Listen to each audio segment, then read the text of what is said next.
So at this stage, trying to find the best way to carve my neck.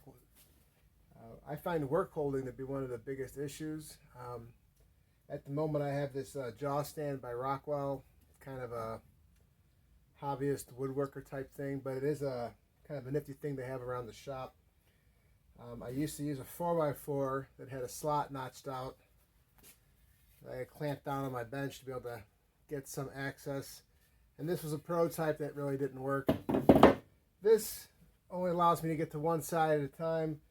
So I'm kind of in the process, maybe going to refine this this fixture into something that will hold the neck, give me access on both sides.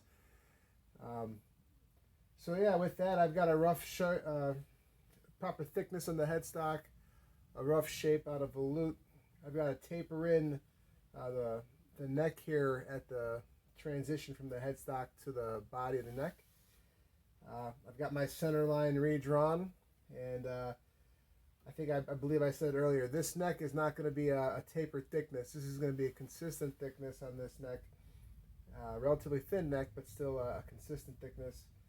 And so now I'm going to use various, normally for me it would be a spoke shave, some files, and some rasps.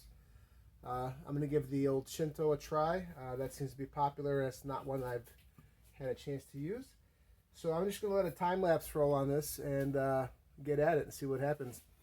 And if you have any great videos to neck holding fixtures, I would leave them in the comments below. So I didn't really do a great introduction to this video. This is the Great Guitar Build Off 2021. This is my third video in this series. As you can see, I've kind of, I'll go back and forth between that Rockwell stand and just clamping this neck down to my bench. Looking for just a better, more universal way to hold this neck while I'm doing the carving. My next build, I'll probably try just like a 2x6 with a series of holes drilled in it so that I can clamp the actual neck blank down and then clamp that 2x6 into the tail vise there so that it can be held at an angle, and then hopefully some form of wedge that can support the headstock. So I'm looking at something like that that's kind of adjustable for headstock angles and more universal. But as this video goes, a little choppy on the audio here as far as where I'll be going. I'll be rolling into another shot here in a second of going on to the next step where we get into guitar cavity routing for the pickup and the sanding process. We're back with our Great Guitar Build Off 2020 scratch build. Today, going to look at one of the more critical portions of the job in the routing, and this is one of those ones where you can really screw things up. That's me routing my pickup cavity. If you remember from the build, this guitar is hollowed out, and there already is a cavity below the top here. So theoretically, it should be as simple as popping a hole and flush trim routing that. One of the secrets, for me anyway, would be to use a transparent template that tells me again where I put all my various routes. And one of the ideas on here that's important to remember is when you're routing for that pickup cavity and you're using a flush trim router, the holes you have in here to channel your wire might telegraph onto the face of the wood. So I'm going to be popping the hole in this and very carefully doing about 3/4 of the way around, and taking a look inside to make sure I don't just plow through and put a big divot in where that route is for the wire. The other way you could avoid doing that is to reaffix your template on top, your routing template for that cavity.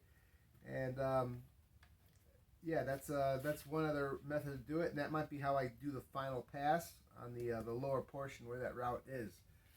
But once that's done, it comes down to drilling out your potentiometers, and then it's sanding, fit, and finish.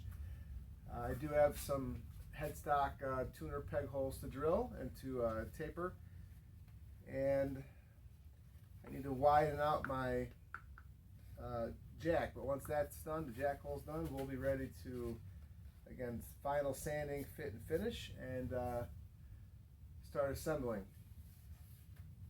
Alright, with that, I'll let the camera roll.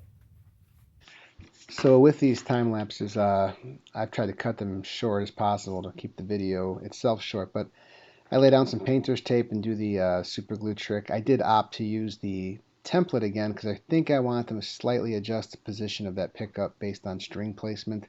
So you'll see me taping down some actual fishing line to get the string spacing in relation to the pickup. I want to get it as close to the bridge as possible for this build, but also want the strings to run over those poles nicely. So it's good to just spot check that. I poke a hole in there and then just gently route as you see my kids jumping in the background. But pretty successful build, and in this case the cavity does have a little bit of a void under the pickup or closer to the bridge, and but that works. The top is enough to hold.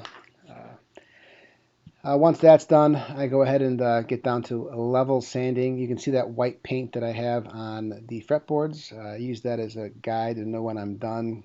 But little block plane, little radius block, and just back and forth until that white paint is gone. So lengthy process. Another area that I would love to automate, maybe with the Grizzly radiusing sander. So before we drill these holes, before I glue the headstock veneer on, I like to use my template to actually set this hole, so I'm not trying to get perfect distances later after the fact, relative to each other and relative to the edge of the guitar headstock. One of the silly things, which out of all the tools that I own, I have really like a smorgasbord of drill bits, and I don't really have a dedicated. I've never gone out and bought one giant set for what I've needed. Usually buy what I need for when I need it, but also I tend to forget that I need to get certain size bits for certain size hardware. So in this case, we got a 9.7 millimeter, 9.6, 9.7 millimeter hole that we'll have to drill, and we want a tolerance fit. We want it like a friction fit, so we don't want it to be like 10 or 11. So I don't have a 9.5 millimeter bit. So what I end up doing a lot of times is going one size smaller and then reaming that hole out. This isn't the one that I normally use. I do have a handheld reamer that you might see a violin luthier use, but I have a step bit, a smaller one in my luthier's cart, and I find the right size hole so that on the back side I'm getting the right friction fit for the actual tuner shaft itself, and then the front of the hole is stepped. StewMax sells a bit for this, and if I was making guitars at a much greater clip, I would, of course, for time's sake, order that bit. But for now, we'll mock this up, dig through and find my right size bits, and get this started.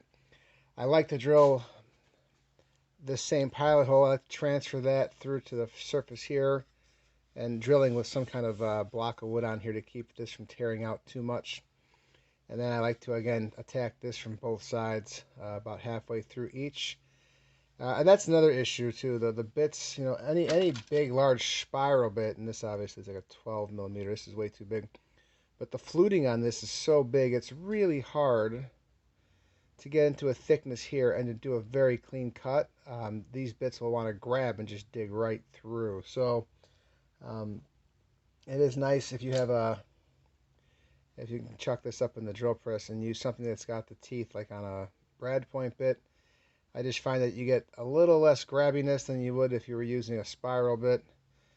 And but then again, these brad points will float around these holes. So my method for spacing that I do kind of stops me from doing this.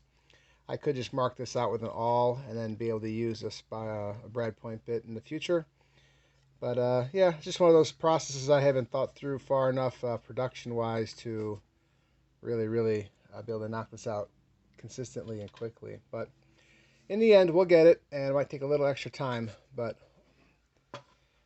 we'll get this started. The other thing is I do like to go through on the drill press and do this, even if it's by hand. I see some folks with a hand drill doing it and try to keep it perfectly straight. Not hard to do, but we'll give it a shot. Oh, sorry for the cutting in and cutting out.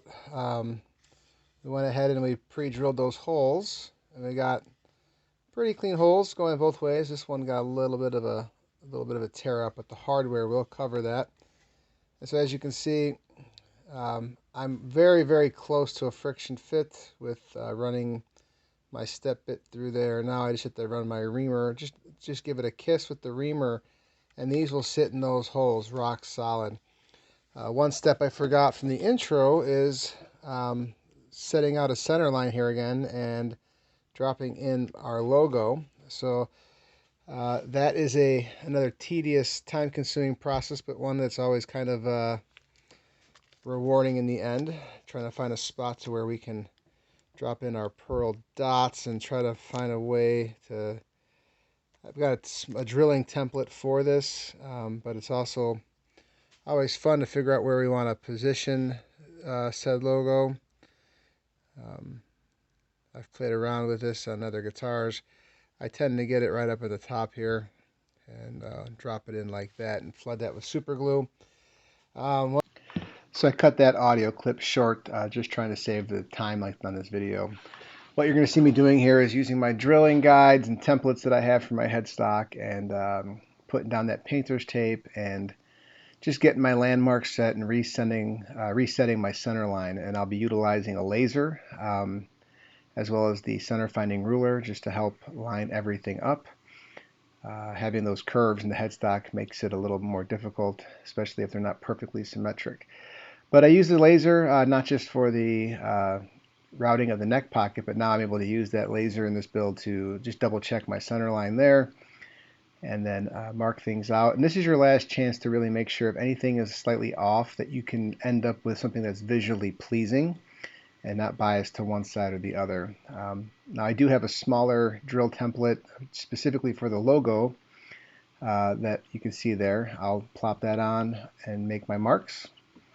And you see the Fortuner bits that I have there, part of my design and what I thought was very important, and I learned this watching a Taylor guitar video, was just to, I'm not set up to do aggressive inlays right now, so I want to make my inlays match available materials. So I sourced my dots and looked at what sizes were available, and I matched up sizes that fit with a Fortuner bit. And that keeps me from having to do a lot of manual routing of special size holes and just introducing more inconsistencies. So in this case, you can see I'll transition over and start drilling the holes. And I can even there with depth, I'm really eyeballing the depth. In the next clip, you'll see that if I go a little too deep and that inlay is sitting too far below the surface of the headstock veneer, I will fill it with some of the sawdust I've saved. This is not doing filling like for around gaps in the edges. This literally is just raising the floor of that cavity to the exact height. And I don't mind if the inlay sits a little proud, but I've had some great success getting it pretty much flush out the gate. And when I do my final sanding, that'll take away any inconsistencies between the two different levels. So a pretty simple process of just filling that, dropping a little super glue in, pressing that inlay into where it's flush, and then using an object like a back of a drill bit or a small hammer to get it flush with the surface. And after that, flood the surface with a little more super glue just to make sure I'm locking it completely in place. And that's it. From there, I do a lot of sanding, and you'll see here in the next clip that I brought my downdraft table up. I don't have a dedicated space for this. It goes on top of my table saw during this stage of the game.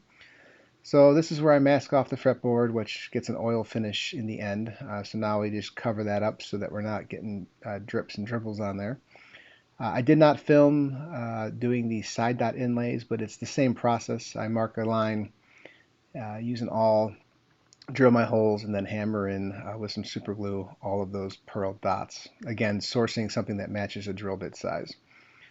So that's kind of where we'll end this video as you see me prepping.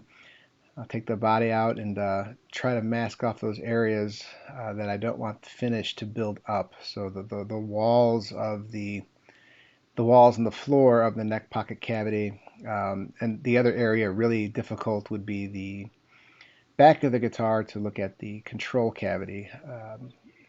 That shelf that you route, you want to keep that clean. There's always going to be a little bit of a lip that you'll have to file or sand off to get your control cavity cover back in there. But trying to minimize big clumps in my control cavity just to make that process that much easier when I start shielding and putting the electronics in. So that's it for this video. Next video I will start covering over what I can, my finishing process and some assembly, and hopefully get this done on time for the Great Guitar Build-Off 2021. I'll be featuring Solarez. I can't believe it's not lacquer as my finishing product in that video. And so I'll let everyone follow the journey on that product as we go through that. So with that, and enjoy, and see you in the next video.